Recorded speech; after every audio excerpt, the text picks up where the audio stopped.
Terdakwa Thomas Trikasih Lembong dinyatakan dibuka dan terbuka untuk umum. Penuntut umum untuk menghadirkan terdakwa. Untuk terdakwa Thomas Trikasih Lembong, silakan maju ke depan.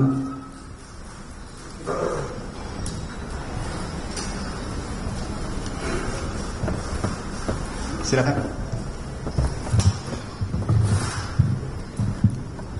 Saudara Thomas Trikasih Lembong sehat? Syukur yang mulia, sehat. Terima kasih. Baik, jadi agenda persidangan kita hari ini adalah putusan dari majelis hakim ya atas eksepsi yang diajukan oleh terdakwa melalui penasihat hukumnya. Untuk itu putusan akan kami bacakan. Namun perlu kami sampaikan untuk hal-hal yang sudah kita dengar bersama, surat dakwaan juga eksepsi yang panjang lebar sudah dibacakan pada sidang sebelumnya, untuk tidak dibacakan kembali ya. Untuk singkatnya pembacaan putusan. Demikian, tidak keberatan ya.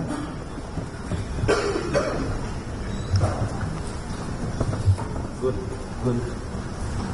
Sidang Pak Lembong. Good, sidang Pak Lembong bagus tuh.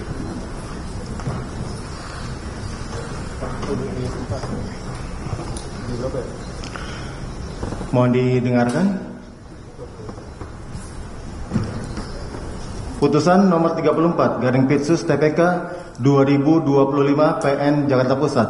Demi keadilan berdasarkan ketuhanan yang Maha Esa, Pengadilan Tindak Pidana Korupsi pada Pengadilan Negeri Jakarta Pusat yang mengadili perkara pidana dengan acara pemeriksaan biasa pada tingkat pertama telah menjatuhkan putusan sebagai berikut di bawah ini dalam perkara atas nama terdakwa, nama lengkap Thomas Trikasih Lembong, tempat lahir Jakarta, umur tanggal lahir 53 tahun, 4 Maret 1971, jenis kelamin laki-laki, dan seterusnya. Identitas sebagaimana termuat dalam putusan ini. Untuk menyingkat pembacaan putusan dianggap telah dibacakan. Terdakwa ditahan dalam tahanan rumah tahanan negara oleh 1. Penyidik sejak tanggal 29 Oktober 2024 sampai dengan sekarang oleh Majelis Hakim Pengadilan Tindak Pidana Korupsi pada Pengadilan Negeri Jakarta Pusat. Terdakwa Thomas Trikasih Lembong dalam perkara ini didampingi oleh tim penasihat hukumnya, yaitu Dr. Ari Yusuf Amir SMH, Dr. Dodi S. Abdul Qadir BSC SE SMH, Sugito SMH dan kawan-kawan. Kesemuanya para advokat atau konsultan hukum tergabung dalam tim penasihat hukum Thomas Trikasih Lembong, berkantor di Distrik 8 Prosperity Tower lantai 5 unit E sampai dengan F SCBD Jenderal Sudirman Kavling 5253 Jakarta Selatan, berdasarkan surat kuasa khusus tertanggal 28 Februari 2025. Pengadilan Tindak Pidana Korupsi pada Pengadilan Negeri Jakarta Pusat telah membaca penetapan Ketua Pengadilan Tindak Pidana Korupsi pada Pengadilan Negeri Jakarta Pusat nomor 34 Pitsus TPK 2025 garing PN JKT PST tanggal 27 Februari 2025 tentang penunjukan majelis hakim. Telah membaca penetapan Majelis Hakim Pengadilan Tindak Pidana Korupsi tanggal 27 Februari 2025 tentang penetapan hari sidang. Telah membaca berkas perkara dan surat-surat lain yang bersangkutan. Telah memperhatikan, mendengar, dan membaca keberatan dari tim penasihat hukum terdakwa atas surat dakwaan serta pendapat dari penuntut umum. Menimbang bahwa terdakwa diajukan di persidangan dalam perkara ini didakwa melakukan perbuatan pidana sebagaimana diuraikan dalam surat dakwaan penuntut umum nomor rek perkara PDS garis datar 06 garing M.1.10 garing FT 102 garing 2025 tertanggal 25 Februari 2025. Surat dakwaan sebagaimana termuat dalam lengkap dalam putusan ini. Untuk menyingkat pembacaan putusan dianggap telah dibacakan yang telah dibacakan pada sidang sebelumnya. Dengan dakwaan primer, perbuatan terdakwa tersebut sebagaimana diatur dan diancam pidana dalam pasal 2 ayat 1 jungto pasal 18 Undang-Undang Nomor 31 Tahun 1999 tentang Pemberantasan Tindak Pidana Korupsi sebagaimana telah diubah dengan Undang-Undang Nomor 20 Tahun 2001 tentang perubahan atas Undang-Undang Nomor 31 tahun 1999 tentang pemberantasan tindak pidana korupsi Junto pasal 55 ayat 1 ke 1 Kitab Undang-Undang Hukum Pidana. Dakwaan subsidiar. Perbuatan terdakwa tersebut sebagaimana diatur dan diancam pidana dalam pasal 3 Junto pasal 18 Undang-Undang Nomor 31 tahun 1999 tentang pemberantasan tindak pidana korupsi sebagaimana telah diubah dengan Undang-Undang Nomor 20 tahun 2001 tentang perubahan atas Undang-Undang Nomor 31 tahun 1999 tentang pemberantasan tindak pidana korupsi Junto pasal 55 ayat 1 ke 1 Kitab Undang-Undang Hukum Pidana. Menimbang bahwa terhadap isi surat dakwaan penuntut umum tersebut, terdakwa di persidangan menyatakan telah mengerti. Menimbang bahwa atas dakwaan penuntut umum tersebut, terdakwa dan penasihat hukum terdakwa telah mengajukan keberatan atau eksepsi secara tertulis sebagaimana termuat dalam keberatan terdakwa yang telah dibacakan dan diserahkan kepada Majelis Hakim Pengadilan Tindak Pidana Korupsi pada Pengadilan Negeri Jakarta Pusat pada hari Kamis tanggal 6 Maret 2025 yang merupakan bagian yang tidak terpisahkan dari putusan ini yang pada pokoknya berisi sebagai berikut. Selengkapnya mengenai keberatan atau eksepsi yang diajukan oleh terdakwa melalui penasihat hukumnya sebagaimana termuat dalam putusan ini untuk menyingkat pembacaan putusan dianggap telah dibacakan.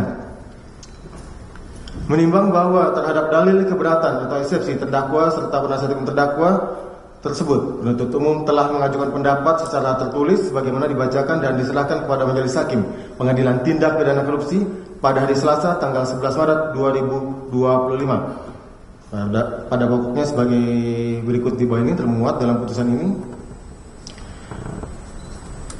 Menimbang bahwa selanjutnya penasihat hukum terdakwa serta penuntut umum menyatakan masing-masing tetap pada pendirian atau argumentasi hukumnya masing-masing dan selanjutnya mohon putusan atau putusan selah. Menimbang bahwa surat dakwaan adalah jenis surat yang digunakan dalam ranah pidana pada tahap penuntutan, Abdul Karim Nasution dalam bukunya yang berjudul Masalah Surat Dakwaan dalam Proses Pidana mengartikan surat dakwaan adalah surat atau akta yang memuat suatu perumusan dari tindak pidana yang didakwakan, yang sementara dapat disimpulkan dari pemeriksaan pendahuluan yang merupakan dasar bagi hakim untuk melakukan pemeriksaan. Kemudian bila ternyata cukup bukti, terdakwa dapat dijatuhi hukuman. Dalam kurung A. Abdul Karim Nasution 1981 titik 275 tutup kurung. Akad.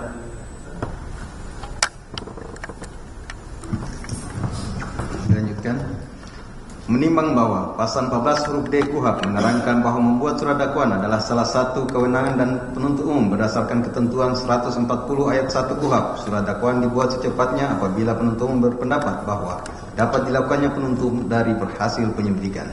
Menimbang bahwa surat dakwaan yang dibuat tersebut akan disertakan penuntut umum saat pelimpahan perkara ke pengadilan negeri. Hal ini sebagaimana tertuang dalam pasal 143 ayat 1 KUHP yang menyatakan bahwa penuntut umum melimpahkan perkara ke pengadilan negeri dengan permintaan agar segera mengadili perkara tersebut disertai dengan surat dakwaan.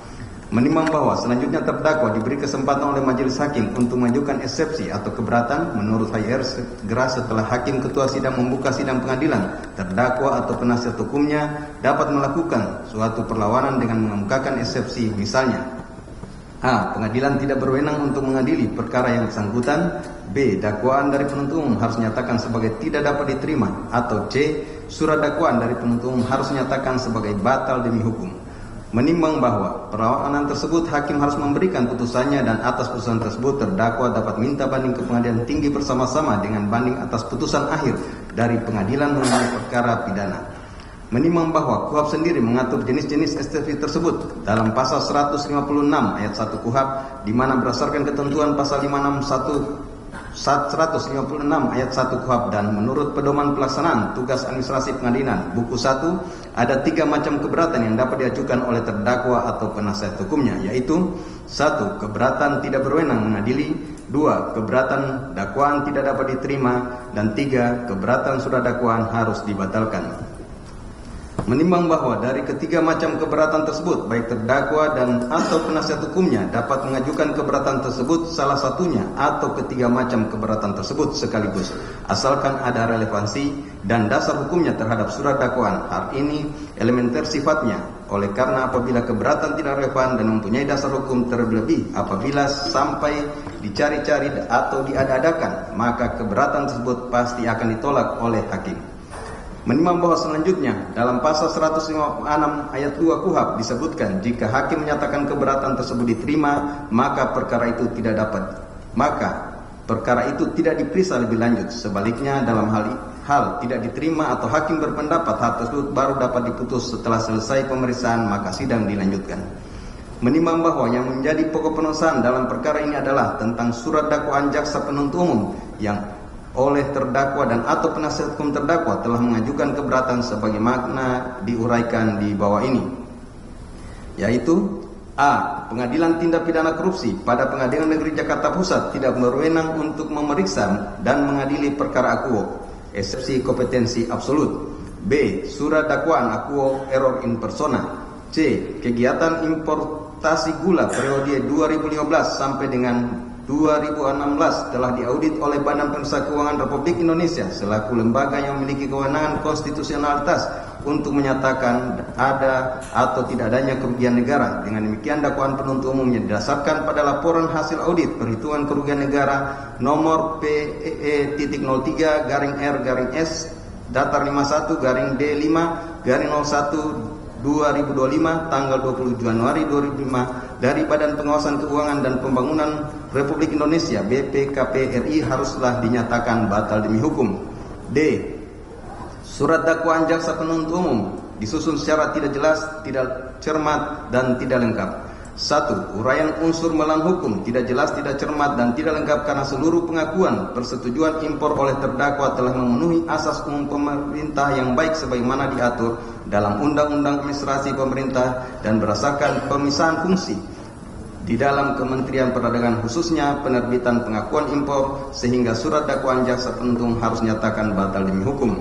2. Uraian di dalam surat dakwaan tidak cermat, tidak jelas dan tidak lengkap karena tidak menguraikan peristiwa mengenai harga beli gula kristal putih yang dilakukan oleh Induk Koperasi Kartika, Induk Koperasi Kepolisian Negara Republik Indonesia, Satuan Koperasi Kesejahteraan Prajurit dan atau Pusat Koperasi Polisi Daerah dari PT Agles Produk, PT Makassar Ten, PT Sentra Usaha Tama Jaya, PT Medan Sugar Industri, PT Permata Dunia Sukses Utama, PT Andalan Purnindo, PT Duta Sugar Internasional, PT Berkamanis Makmur. 8 perusahaan swasta meskipun dalam dakwaan bea masuk dan pajak dalam rangka impor dan realisasi kerjasama telah menjadi dasar perhitungan kerugian keuangan negara. 3. Uraian mengenai kerugian negara dalam surat dakwaan tidak jelas, tidak cermat dan tidak lengkap karena perhitungan kerugian negara di dalam surat dakwaan mengakibatkan ketentuan pasal 4B Undang-Undang Nomor 1 Tahun 2025 tentang perubahan ketiga atas Undang-Undang Nomor 19 Tahun 2003 tentang Badan Usaha Milik Negara Junto Pasal 1 Ayat 2 Undang-Undang Hukum Pidana. 4. Jaksa penuntut umum telah tidak jelas dan tidak cermat dalam menyusun surat dakwaan, di mana surat dakwaannya jaksa penuntut umum menggunakan harga patokan petani dalam menyimpulkan adanya kemahalan harga beli dan selisih keuntungan yang diterima oleh 9 perusahaan swasta dari hasil jual beli GKP dengan PT VPI. 5. Surat dakwaan tidak cermat, tidak jelas dan tidak lengkap karena tidak menguraikan peristiwa dugaan tindak pidana korupsi dalam kegiatan importasi gula di Kementerian Perdagangan sejak tahun 2015 sampai dengan tahun 2003 sebagaimana surat perintah penyelidikan, surat perintah penyidikan, surat penetapan tersangka dan surat penetapan penahanan yang menjadi satu kesatuan dengan surat dakwaan, melainkan jaksa penuntut umum hanya menguraikan peristiwa dugaan tindak pidana akuo yang terjadi pada tahun 2015 sampai dengan tahun 2016 sehingga surat dakwaan harus batal demi hukum. Menimbang bahwa selanjutnya majelis hakim akan mempertimbangkan apakah cukup beralasan untuk menyatakan surat dakwaan atas nama terdakwa Thomas Trikasi Lembong dalam perkara ini dinyatakan tidak dapat terima atau batal demi hukum sebagaimana isi keberatan dari penasihat hukum terdakwa tersebut. Menimbang bahwa mengenai huruf keberatan huruf A tentang Pengadilan Tindak Pidana Korupsi pada Pengadilan Jakarta Pusat tidak berwenang untuk memeriksa dan mengadili perkara akuo, eksepsi kompetensi absolut, karena perbuatan-perbuatan yang dilakukan oleh terdakwa sifatnya administrasi saja dan sanksinya bukan sanksi tindak pidana korupsi. Majelis hakim berpendapat bahwa setelah majelis hakim membaca, meneliti, dan mencermati eksepsi keberatan penasihat hukum terdakwa tersebut, di mana penasihat hukum terdakwa telah mengajukan materi keberatan dengan mengemukakan adanya fakta-fakta hukum bahwa telah menarik suatu kesimpulan yang kesemuanya sudah masuk ke dalam materi pokok perkara yang justru akan dibuktikan kebenarannya di persidangan, sehingga keberatan tersebut adalah tidak beralasan menurut hukum dan harus dinyatakan tidak dapat diterima. Menimbang bahwa mengenai keberatan huruf B tentang surat dakwaan akuo error in persona, karena telah menetapkan terdakwa sebagai pihak yang ikut bertanggung jawab atas perbuatan yang dilakukan oleh 9 perusahaan dengan PT PPI, majelis hakim berpendapat bahwa pada persidangan pertama hari Kamis tanggal 6 Maret 2025 sebagaimana ketentuan pasal 155 ayat 1 KUHP, hakim ketua sidang menanyakan kepada terdakwa tentang nama lengkap, tempat lahir, umur dan tanggal lahir, jenis kelamin, kebangsaan dan tempat tinggal, agama dan pekerjaan. Selanjutnya atas semua pertanyaan hakim ketua sidang tersebut telah dijawab dan dibenarkan oleh terdakwa sendiri. Demikian pula pada saat penuntut umum membacakan surat dakwaannya, terdakwa juga membenarkan dan tidak mengajukan keberatan atas nama dan identitas yang tercantum dalam surat dakwaan tersebut.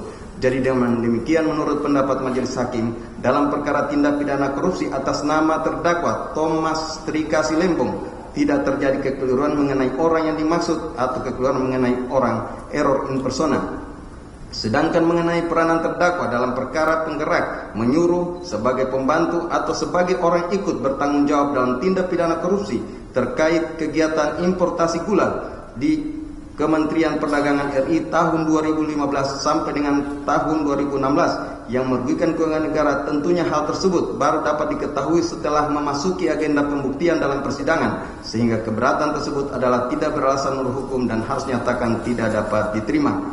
Menimbang bahwa mengenai keberatan huruf C tentang kegiatan importasi gula periode 2015 sampai dengan 2016 telah diaudit oleh Badan Pemeriksa Keuangan Republik Indonesia selaku lembaga yang memiliki kewenangan konstitusionalitas untuk menyatakan ada atau tidaknya kerugian keuangan negara. Dengan demikian dakwaan penuntut umum yang didasarkan pada laporan hasil audit perhitungan kerugian negara nomor PE.03-R-S datar 51-D5-01-2025 tanggal 20 Januari 2025 dari Badan Pengawasan Keuangan dan Pembangunan Republik Indonesia BPKP RI harus saya nyatakan dibatalkan hukum. Majelis hakim berpendapat bahwa apa yang dijadikan alasan keberatan penasihat hukum terdakwa tersebut sudah merupakan materi dari perkara ini yang seharusnya harus tersebut dibuktikan dan ditunjukkan dalam pembuktian dalam persidangan dan bukan merupakan alasan keberatan sebagaimana yang diatur dalam pasal 156 ayat 1 KUHP, sehingga keberatan tersebut tidak beralasan menurut hukum dan harus nyatakan tidak dapat diterima.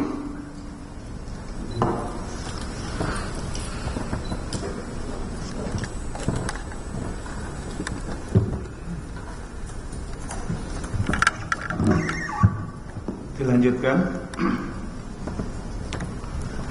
Menimbang bahwa mengenai keberatan huruf D tentang surat dakwaan jaksa penuntut umum disusun secara tidak jelas, tidak cermat, dan tidak lengkap, majelis hakim berpendapat bahwa mengenai uraian cermat, jelas, dan lengkap adalah merupakan persyaratan material dari surat dakwaan, dan mengenai uraian cermat, jelas, dan lengkap tersebut memang tidak kita temukan dalam penjelasan umum dari pasal 143 KUHP. Akan tetapi dalam surat edaran Jaksa Agung Republik Indonesia nomor SE 004 dan seterusnya tentang pembuatan surat dakwaan tanggal 16 November 1993 ditemukan uraian secara cermat, jelas, dan lengkap sebagai berikut.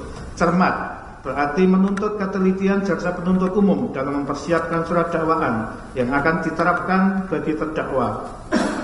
Dengan menempatkan kata cermat paling depan dari rumusan pasal 143 ayat 2 huruf B KUHP, pembuat undang-undang menghendaki agar jaksa penuntut umum dalam membuat surat dakwaan selalu bersikap korek dan teliti, jelas, berarti uraian kejadian atau fakta kejadian yang jelas dalam surat dakwaan, sehingga terdakwa dengan mudah memahami apa yang didakwakan terhadap dirinya dan dapat mempersiapkan pembelaan dengan sebaik-baiknya. Lengkap, berarti surat dakwaan itu memuat semua unsur elemen tindak pidana yang didakwakan. Unsur-unsur tersebut harus terlukis di dalam uraian fakta kejadian yang dituangkan dalam surat dakwaan. Menimbang bahwa setelah majelis hakim membaca dan meneliti surat dakwaan dalam perkara ini, pada surat dakwaan tidaklah ditemukan adanya kekeliruan, baik itu mengenai orangnya yang keliru, error in persona, maupun mengenai bentuk dan susunan surat dakwaan yang salah atau keliru. Penuntut umum telah pula mencantumkan dalam surat dakwaan tentang identitas terdakwa secara lengkap dan telah diberi tanggal dan ditandatangani oleh penuntut umum. Menimbang bahwa penuntut umum dalam surat dakwaannya juga telah menguraikan secara cermat, jelas dan lengkap mengenai tindak pidana yang didakwakan dan telah pula mencantumkan tempat dan waktu tindak pidana itu dilakukan sebagaimana uraian pada halaman 1, 2, 45 dan 46 dari surat dakwaan, sehingga keberatan tersebut adalah tidak beralasan menurut hukum dan harus dinyatakan tidak dapat diterima. Menimbang bahwa mengenai keberatan penasihat hukum terdakwa dan atau terdakwa terkait dengan dugaan tindak pidana korupsi dalam importasi gula di Kementerian Perdagangan RI diduga terjadi dalam kurun waktu sejak tahun 2015 sampai dengan tahun 2023. Namun ketika masuk dalam tahap penuntutan inkasu dalam surat dakwaan terdapat perbedaan periode terjadi dugaan tindak pidana, di mana penuntut umum tidak menguraikan dugaan peristiwa tindak pidana dalam kegiatan importasi gula yang terjadi pada tahun 2016 sampai dengan tahun 2023. Padahal tidak ada perubahan tempus delikti sejak penyelidikan sampai dengan penyidikan. Majelis hakim berpendapat bahwa sesuai ketentuan pasal 143 KUHP disebutkan 1. Penuntut umum melimpahkan perkara ke pengadilan negeri dengan permintaan agar segera mengadili perkara tersebut disertai dengan surat dakwaan. 2. Penuntut umum membuat surat dakwaan yang diberi tanggal dan ditandatangani serta berisi A. Nama lengkap, tempat lahir, umur atau tanggal lahir, jenis kelamin, kebangsaan, tempat tinggal, agama dan pekerjaan tersangka. B. Uraian secara cermat, jelas dan lengkap mengenai tindak pidana yang didakwakan dengan menyebutkan waktu dan tempat tindak pidana itu dilakukan. 3. Surat dakwaan yang tidak memenuhi ketentuan sebagaimana dimaksud dalam ayat 2 huruf B batal demi hukum. Menimbang bahwa ketentuan pasal 143 KUHP tersebut di atas menegaskan bahwa dalam surat dakwaan penuntut umum harus mencantumkan selain tempat terjadinya tindak pidana locus delicti, juga harus mencantumkan waktu terjadinya tindak pidana tempus delicti. Jika dalam surat dakwaan penuntut umum tidak mencantumkan tempat dan waktu terjadinya tindak pidana, maka akan berakibat batalnya surat dakwaan dimaksud. Menimbang bahwa istilah tempus delicti merupakan penggabungan dari dua kata, yaitu tempus atau tempo yang berarti waktu dan delicti yang berarti delik atau tindak pidana. Sehingga berdasarkan pengertian tersebut di atas, istilah tempus delicti dapat diartikan sebagai waktu terjadinya suatu delik atau tindak pidana.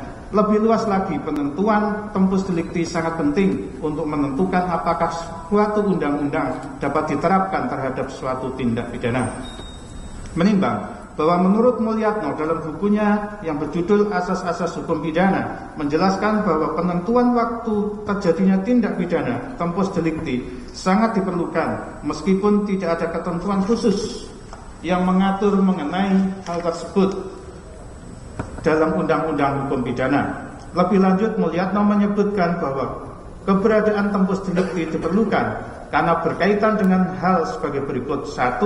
Untuk memecahkan persoalan tentang berlakunya peraturan hukum pidana atau kewenangan instansi untuk menuntut dan mengadili bersama dengan locus delicti.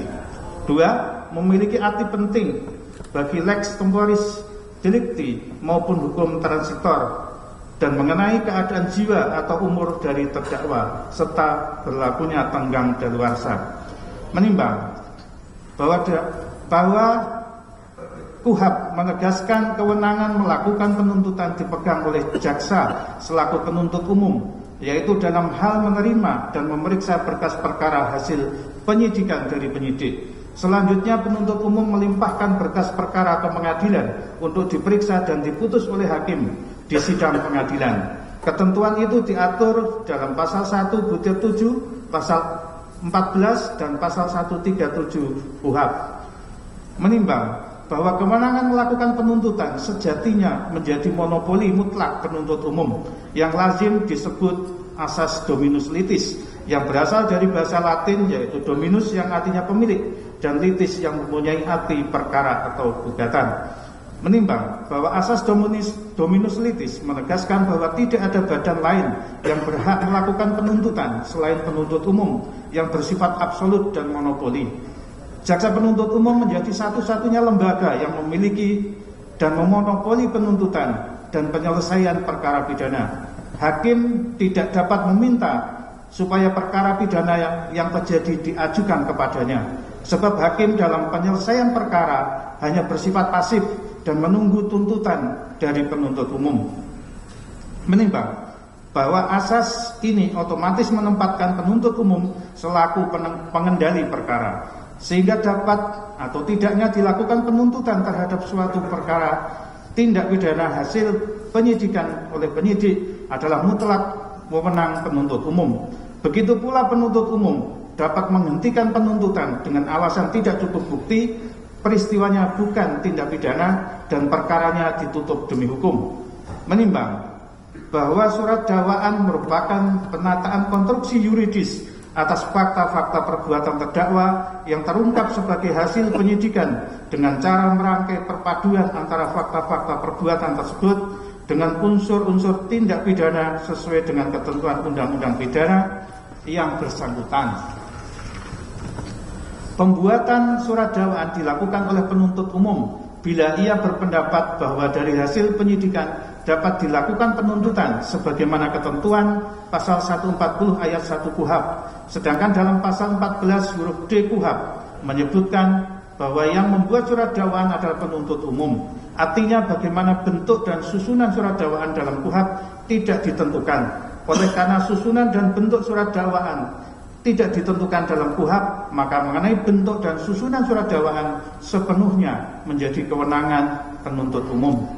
Menimbang bahwa apabila dalam tindak pidana korupsi terkait dengan importasi gula di Kementerian Perdagangan RI yang terjadi pada tahun 2016 sampai dengan tahun 2023 diduga masih ada pihak-pihak yang terlibat atau seharusnya ikut bertanggung jawab, maka sesuai asas dominus litis tentunya sepenuhnya menjadi kewenangan jaksa penuntut umum untuk menuntutnya dan mengajukannya ke muka persidangan, dan bukan menjadi kewenangan majelis hakim dalam perkara akuo, sehingga keberatan tersebut adalah tidak beralasan menurut hukum dan harus dinyatakan tidak dapat diterima. Menimbang bahwa surat dakwaan penuntut umum dalam perkara ini telah memenuhi syarat-syarat formil maupun material sebagaimana ketentuan pasal 143 ayat 2 huruf A dan B KUHAP, sehingga oleh karenanya seluruh keberatan penasihat hukum terdakwa tersebut haruslah dinyatakan tidak dapat diterima. Menimbang bahwa oleh karena seluruh keberatan penasihat hukum terdakwa dinyatakan tidak dapat diterima, maka berdasarkan pasal 156 ayat 2 KUHAP, pemeriksaan terhadap perkara terdakwa haruslah dinyatakan dilanjutkan. Menimbang bahwa oleh karena pemeriksaan terhadap terdakwa dilanjutkan, maka mengenai biaya perkara ditangguhkan sampai putusan akhir. Mengingat pasal 143 dan pasal 156 Undang-Undang Nomor 8 Tahun 1981 tentang hukum acara pidana dan pasal-pasal peraturan perundang-undangan lain yang berkaitan. Kami lanjutkan. Mengadili 1. Menyatakan keberatan penasihat hukum terdakwa Thomas Terikasi Lembong tidak dapat diterima. 2. Menyatakan pengadilan tindak pidana korupsi pada Pengadilan Negeri Jakarta Pusat berwenang untuk mengadili perkara nomor 34/Pitsus/Datar TPK 2025/PN Jakarta Pusat. 3. Menyatakan surat dakwaan penuntut umum nomor rek perkara PDS garis datar 06 garis miring M.1.10 garis miring FT.1 garing 02 garing 2025 tertanggal 25 Februari 2025 telah memenuhi ketentuan pasal 143 ayat 2 huruf A dan B Undang-Undang Nomor 8 Tahun 1981 tentang Kitab Undang-Undang Hukum Acara Pidana. 4. Memerintahkan penuntut umum untuk melanjutkan pemeriksaan perkara atas nama terdakwa Thomas Tri Kasih Lembong berdasarkan surat dakwaan penuntut umum tersebut. 5. Menangguhkan biaya perkara sampai dengan putusan akhir. Demikian diputuskan dalam rapat musyawarah Majelis Hakim Pengadilan Tindak Pidana Korupsi pada Pengadilan Negeri Jakarta Pusat pada hari Selasa tanggal 11 Maret 2025 oleh kami Denny Arsan Fatrika SMH selaku Hakim Ketua, Purwanto S. Abdullah SMH dan Ali Muhtarom SMH masing-masing sebagai Hakim Anggota. Putusan ini diucapkan dalam sidang yang terbuka untuk umum pada hari Kamis tanggal 13 Maret 2025 oleh Hakim Ketua Majelis tersebut dengan didampingi oleh Hakim-Hakim Anggota dengan dibantu oleh Saudara Hartanto SHMH Panitera Pengganti Pengadilan Tindak Pidana Korupsi pada Pengadilan Negeri Jakarta Pusat serta dihadiri oleh penuntut umum pada Kejaksaan Negeri Jakarta Pusat dan diucapkan di hadapan terdakwa dengan didampingi oleh tim penasihat hukumnya. Demikian tadi Saudara terdakwa, penuntut umum juga tim penasihat hukum ya. Majelis telah membacakan putusan atas keberatan atau eksepsi yang diajukan oleh terdakwa maupun tim penasihat hukum. Intinya eksepsi atau keberatan dinyatakan tidak dapat diterima. Jadi kalau ada keberatan terhadap putusan terkait eksepsi ini, silakan diajukan bersama-sama dengan putusan akhir mengenai pokok perkara. Ya. Untuk itu silakan penuntut umum untuk melanjutkan pemeriksaan perkara untuk mengajukan alat-alat bukti dalam perkara ini. Terima kasih atas kesempatan yang mulia. Untuk pembuktian dan pemanggilan saksi kami mohon waktu yang mulia. Baik, untuk menyiapkannya. Baik, demikian tadi untuk memberikan kesempatan penuntut umum mengajukan alat-alat buktinya. Saksi dulu ya. Saksi dulu. Sidang ditunda sampai dengan hari Kamis depan tanggal 20 Maret 2025 ya. Demikian hari Kamis depan, 1 minggu dari sekarang. Izin yang mulia. Ya. Ini kaitan dengan permintaan kami kemarin tentang salinan BPKP kepada jaksa melalui Majelis Hakim. Kami menyampaikan beberapa dasar hukumnya. Pertama, pasal 15 Undang-Undang Kekuasaan Kehakiman. Pada pokoknya di situ menjelaskan bahwa hakim wajib memberi bantuan untuk kepentingan peradilan, di mana berdasarkan penjelasan pasal 15 tersebut, bantuan untuk kepentingan peradilan dimaksud adalah salah satunya dalam hal administrasi berkas perkara termasuk kelengkapan bukti. Lalu kaitan dengan pasal 1 angka 9 KUHP, junto pasal 4 ayat 1 Undang-Undang Kekuasaan Kehakiman, yang pada pokoknya menyatakan dalam hal mengadili, hakim harus memeriksa dan memutus perkara pidana berdasarkan azas bebas, jujur dan tidak memihak, fair. Lalu tentang pasal 72 KUHP menyatakan terdakwa penasihat hukum berhak mendapatkan surat-surat lainnya yang ada dalam berkas untuk kepentingan pembelaan. Dan ini yang terakhir, yang paling penting Majelis Hakim adalah pasal 39 ayat 2 Undang-Undang BPK junto putusan Mahkamah Konstitusi nomor 31 PUU 10/2012. Di situ dinyatakan diketahui hasil audit perhitungan kerugian keuangan negara harus dibuka kepada terdakwa agar dapat diuji dalam persidangan dan diakses oleh terdakwa atau penasihat hukumnya. Nah, kaitan tersebut, kami tentunya kalau dapat salinan tersebut, kami akan dapat menguji, menghadirkan ahli untuk melihat tentang penghitungan BPKP tersebut. Tapi kalau hanya dihadirkan sekali lewat pada waktu nanti pembuktian, kami tidak punya kesempatan untuk melakukan itu. Mohon pertimbangan hakim agar ini betul-betul dipertimbangkan secara baik, karena ini persidangan kita disaksikan seluruh masyarakat Indonesia dan ini akan banyak berdampak kepada penegakan hukum kita. Kami mohon ketegasannya hakim untuk meminta jaksa menyediakan untuk salinannya. Terima kasih. Cukup dulu ya. Baik, jadi sebelum kami minta, kami tanyakan dulu penuntut umum terhadap permohonan dari penasihat hukum terdakwa tersebut bagaimana? Izin ya, Apa sudah bisa langsung disiapkan, dipenuhi? Silakan. Sebagaimana yang telah pernah kami sampaikan bahwa pelaporan hasil pemeriksaan BPKP itu merupakan alat bukti surat kami yang akan dibuka nanti ketika pada pemeriksaan ahli dari yang dihadirkan dari BPKP. Siap. Baik,